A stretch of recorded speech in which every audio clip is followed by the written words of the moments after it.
Hello again, everyone. Tom Tradup from All Israel News, and we're with Joel Rosenberg, our founder and chief editor. And Joel, really interesting day with a delegation coming from the evangelical world coming to Israel, being led by a very famous person. Tell us about it. Yeah, Tom, great to see you. And yeah, so much is happening right now. But there is some distinctly evangelical Christian news going on here in Israel right now. In fact, I think all three topics we want to talk about today deal with evangelicals. First, this evangelical delegation that's just landing as you and I record this at Ben Gurion International Airport, which was under attack by rocket fire earlier today. My wife landed from the States, attending board meetings in the States, and they had to stay on the plane while another salvo of rockets came in from Gaza. Evidence, unfortunately, that the IDF still has a lot of work to do to crush Hamas, but they're making great progress. But yes, this evangelical delegation is arriving here on Tuesday. Governor Mike Huckabee and I organized the delegation and are co-hosting it. And we've got a number of other wonderful evangelical leaders coming. I'll mention that more in a second. The other topics we want to cover is an evangelical Christian Israeli soldier who was killed on the battlefield over the last few days, and just had his memorial service, funeral yesterday. Thousands of Israelis attending, lots of media attention about it from both believers and non-believers. So, and then we want to talk about your really, really great interview with the new evangelical Speaker of the United States House of Representatives, Mike Johnson, because, well, we'll get to that in a moment, but he's only given, like, I think 3 interviews, and you're Yes, one sir. of them with All Israel News. That's a big deal. So let you pick in how you want to go through the conversation, but it's a very interesting set of issues today. Well, let's begin with the delegation that's arriving. And you, as you said, worked this out with Governor Huckabee. But who's in the delegation, and what's the agenda? What are they planning?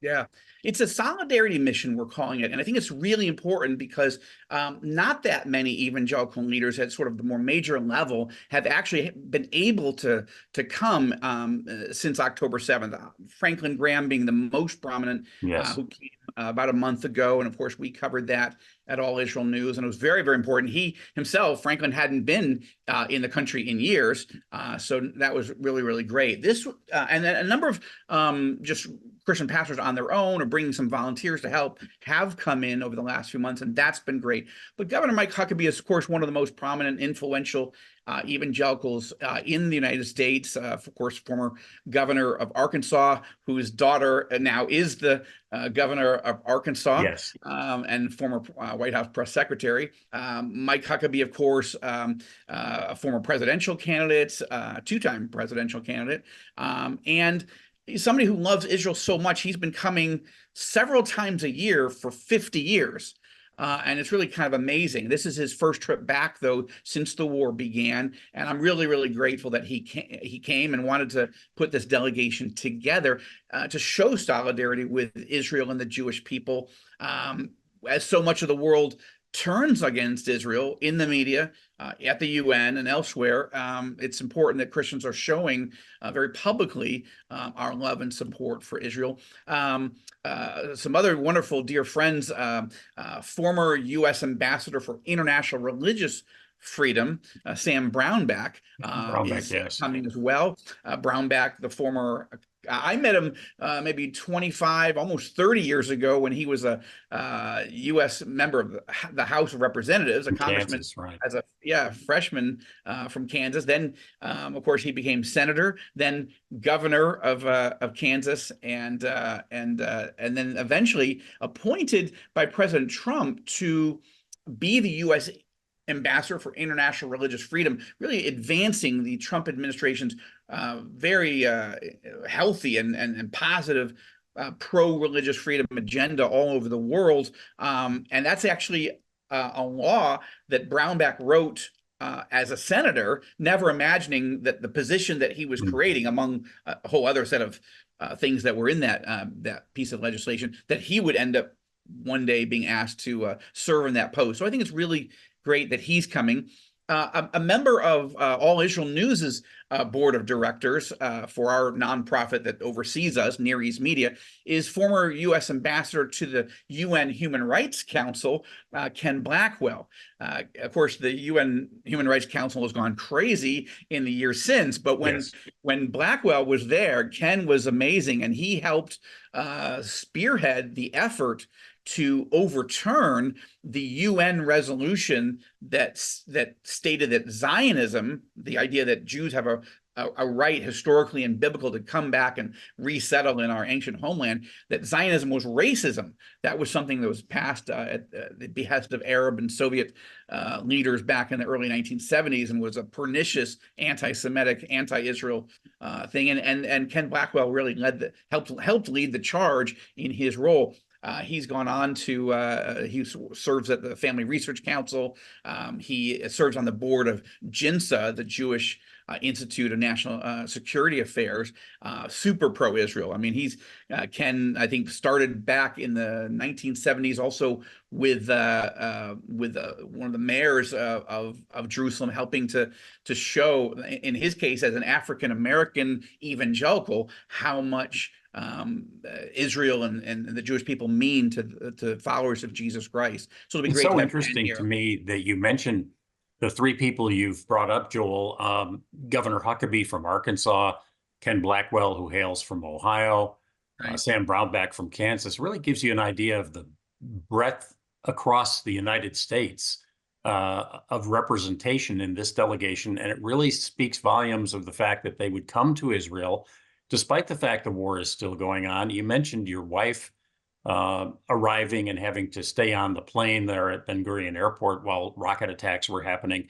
But there still is, it's not business as usual by any stretch of the means, but there are people coming in and out of Israel, and they're open for business, right? Yeah, well, right. So only El Al is flying in here, the Israel's national airline, and so it is definitely not business as usual. There really are no tourists here. There are some people doing volunteer work, either Christians or Jews. I should also mention that my wife is part of the delegation in her role with our ministry, the Joshua Fund, which has raised and invested almost $100 million over the last 17 years to do humanitarian relief work, to strengthen the local Christian communities here in Israel, among the Palestinians, and in the neighboring Arab world, as well as to educate Christians in the United States, in Canada, and all over the world. What is God's heart and love and plan for Israel and the Jewish people and her neighbors? Two other people who are coming on the delegation are Pastor Skip Heitzig and his wife Lenya Heitzig. They're evangelical leaders based in the Southwest, adding a little regional diversity. Skip is the pastor of one of America's largest evangelical congregations, Calvary Albuquerque in New Mexico. He is originally from Southern California, as is Lenya, and he's been here. He's been traveling here. They have for 40 years. Lenya also runs a ministry called Reload Love, which helps do care for children in war-torn and terror-torn regions. So Skip Heitzig himself also serves on the board of Near East Media, the overseeing nonprofit organization that runs All Israel News and All Arab News. So I think it's going to be really important. Short version of what we're doing. We are basically going to meet with survivors of the Hamas atrocities. And we're going to tour these border communities, Israeli communities, right on the Gaza border. Still a very hot war zone. We'll be wearing helmets and bulletproof vests, going in armored vehicles to tour these blood-drenched and bombed out and bullet-ridden communities. I've been there a number of times now, covering delegations of world leaders, as well as doing reporting for All Israel News and the Rosenberg Report. But I think it's very important for Christian leaders at very high and influential levels to come and see it for themselves, for ourselves. We'll also meet with hostage families, Lord willing, and be briefed by Israeli civilian and government officials. And and have time to pray with families, for families, pray for the nation, pray for their neighbors. So I think it's a very important thing, and we'll have an article up this evening, Tuesday, at least U.S. time, on the delegation, and then we'll be reporting on it moment by moment over the next few days. Excellent. You mentioned, and I was not obviously saying it's business as usual. I just meant in terms of LL getting in and out and people like this important delegation coming. But there is a war on, and unfortunately, as you mentioned at the top of our report today, Elijah Beyer, a Christian, lost his life on the battlefield. Tell us about his story. Yeah, very interesting story, and one that we need to talk about more with. And I've already reached out to people that know the family. I'm going to see if we can at least go and visit and pay our respects. And it's a story that we'll cover more on All Israel News. But Elijah Beyer is from he's a part of a third generation family of German Christians. They're not Jewish, but the family's grandparents and great grandparents came after the Holocaust to, in their words, to atone for what Nazi Germany had done. They weren't part of that, but as Christians, as followers of Jesus Christ, they were so horrified by what their country had done. They came here to serve, to volunteer, to help in any way they could. The family is part of the group of people, German Christians, that set up Israel's only old age home for followers of Jesus Christ as they get in their elderly years and can't take care of themselves, called Beit Eliezer up in the Haifa area. What's interesting about Elijah, and it's a tragic death, and yet God is already using that. He's in heaven, so we're very grateful. But the family is grieving, but they've got Elijah has 3 siblings that are currently serving in the military right now, including in Gaza. Wow.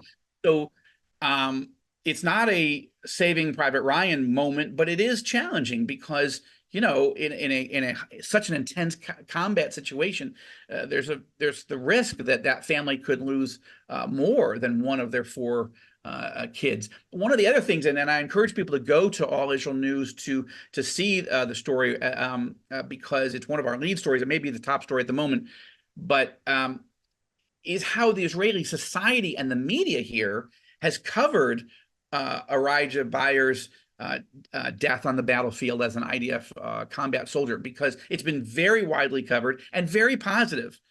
Rarely do you and I talk about positive coverage of evangelicals. Right, and in this country, there are so many people dying on the battlefield that it's, one could potentially see a scenario which this didn't get much coverage, but Israelis are intrigued by the idea that a family that's not Jewish, that are evangelical Christians, have 4 of their children serving in the military. And when you're not Jewish, you can be a citizen of Israel in very rare circumstances, but you don't have to serve in the military. But all these 4 are serving. And that's interesting because even ultra-Orthodox Jewish kids here don't serve, most of them. So it's a very interesting story, and our staff writer who did that story does links to a number of other Israeli English language reports, which I think are important for people to say, oh, yeah, how did the Jerusalem Post cover it? How did the Times of Israel cover it? How did the others cover it? Very interesting and worth taking time and to pray for that family. But wow, what a witness he and his family are being, tragically in death, but the Lord is using that in his own sovereign way. Yes, we must really all pray for Elijah's soul and for the Beyer family at this sad time. But you're right, it's a very inspirational story, as is, you were kind enough to mention our time with Mike Johnson, the 56th Speaker of the U.S. House. And this is a man who is very difficult to pin down interview-wise. And as he told me, it's not that I don't want to do one-on-one interviews. I love talking to people and I love sharing my faith. But he said, since I've taken the gavel, I've had 1,000 minimum requests for one-on-one interviews, and I've really done only 3, and one of them was with All Israel News, which I think is a testimony to you and your staff and how respected allisrael.com is, that the speaker took that time. And I found him to be a fascinating man. He is an evangelical Christian. He has a very strong faith. His faith moves him in ways that I'm not denigrating Kevin McCarthy or John Boehner or Nancy Pelosi or any of the other speakers that have preceded him, but he is not at all hesitant to say, I'm an evangelical Christian. We have to pray for people like the students who are demonstrating pro-Hamas around the United States. His hearings that he pushed through, and Elise Stefanik, the congresswoman from Right. New York, held with those three presidents that you covered on All Israel News. Of the what was the phrase that you used? The Ivy League, the poison Ivy Poison League. Ivy League, yes. Yeah, so The anti-Semitic. three of them would not commit to saying that it is wrong to advocate for genocide of Jews in college demonstrations. And when told that this is frightening Jewish students and other students on campuses, they're like, well, it all depends on the context. And one of them even said, President McGill from the University of Pennsylvania, who since has been removed from that post, said it really is a contextual argument. If that kind of demonstration turns into action, then it would violate our policy about harassment. So in other words, if you actually committed genocide, then you'd be in trouble with campus authorities. But until then, it's okay. So Mike Johnson, as speaker, green-lighted that hearing, and that helped remove one of these presidents. And it's really turned the corner in a lot of institutions around the country. It's one of the things he has done beyond just legislation in Congress. That's his job, but he's taken a moral stance that is very unusual for a speaker. Absolutely right. You're absolutely right. It's one of the great things I have already, I barely knew about him prior to this. When you've got 435 members of the House and you live in Israel, it's hard to keep an eye on who are people that are sort of up and comers. Johnson seems to have been chosen for this moment, having had several people who were certain they were going to be speakers ahead of them, ahead of him, and didn't emerge. I was very, very actually surprised, but very, very grateful that you were able to secure that interview, that he would want to do it when he's, got so many requests. I do think that speaks to trust, that we give people an opportunity just to say what they think, and we're not haranguing them and acting like they're, the Antichrist, and we're here to, to burn them at the stake or something. I mean, even if we disagree with somebody, we still try to give them a fair shake if they're a Biden administration official or what have you. In this case, I think it's important that because Speaker Johnson is so unknown still, I mean, at one level, he may feel like he's gotten saturation coverage. Most of that has been hostile because of his faith, but because he hasn't had the time or taken the time to speak much directly, it makes it difficult to get to know him. And it's not the same as a president, right? He's not had a 2-year presidential campaign. He hasn't been vetted. So people are still getting to know him. And the fact that he wanted to speak to and through evangelicals, I think, was important. 2 other quick things on that I thought was really important. I know we've got limited time tonight, but I thought what you actually asked him and what he responded to was very interesting. I didn't realize that already 7 weeks had gone by since he shepherded through, I think it was the first bill he did. Yes, $14.5 billion of emergency aid for Israel.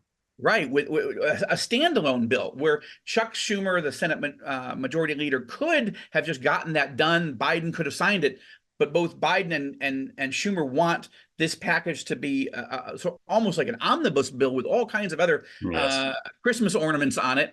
And some people agree with those other things that need to be on it, others don't. But Speaker Johnson, as I heard it, was saying, no, look, this is an emergency. It's a war. Let's get this passed clean, and then we'll deal with the other issues. I thought that was very important, and that they just weren't dealing with reality at the White House and in the Senate if they weren't willing to focus on this and get this thing done. I'm just curious, in our last few moments, your continued perceptions of him and anything else that stuck out in that great interview, things that were sort of ringing in your ears. Well, thank you. I think the thing that really sticks with me the most, Joel, is his gentle strength, if that doesn't sound like it's an oxymoron. When you said he raised the question about Senator Schumer having this bill gather dust on his desk for 7 weeks now almost 8 weeks, because we spoke with him at the end of last week.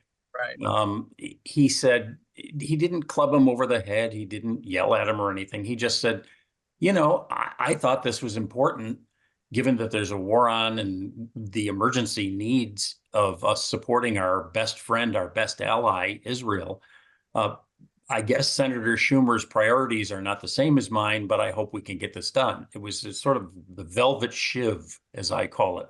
It was a nice way for him to just put a little pressure on his counterpart across the hall in the other chamber of the Congress.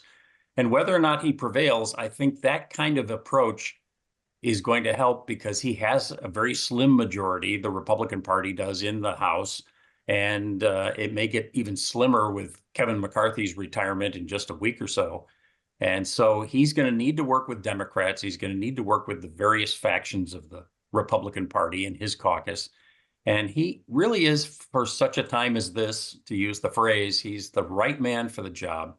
And I was very, very impressed. And I believe we'll have more conversations with him. I want to say one other thing real quickly. You mentioned Ken Blackwell's work with the Family Research Council. Yeah. And one of the ways we managed to secure this interview was through some back channels. The communications director in the speaker's office is a very nice person, and a couple of others, but also Tony Perkins, who who's the head of the Family Research Council, is a good friend of the speaker's. And I worked a number of back channels through him to help make this happen. And a lot of people wanted to see him do this interview, and not the least of which were you and me.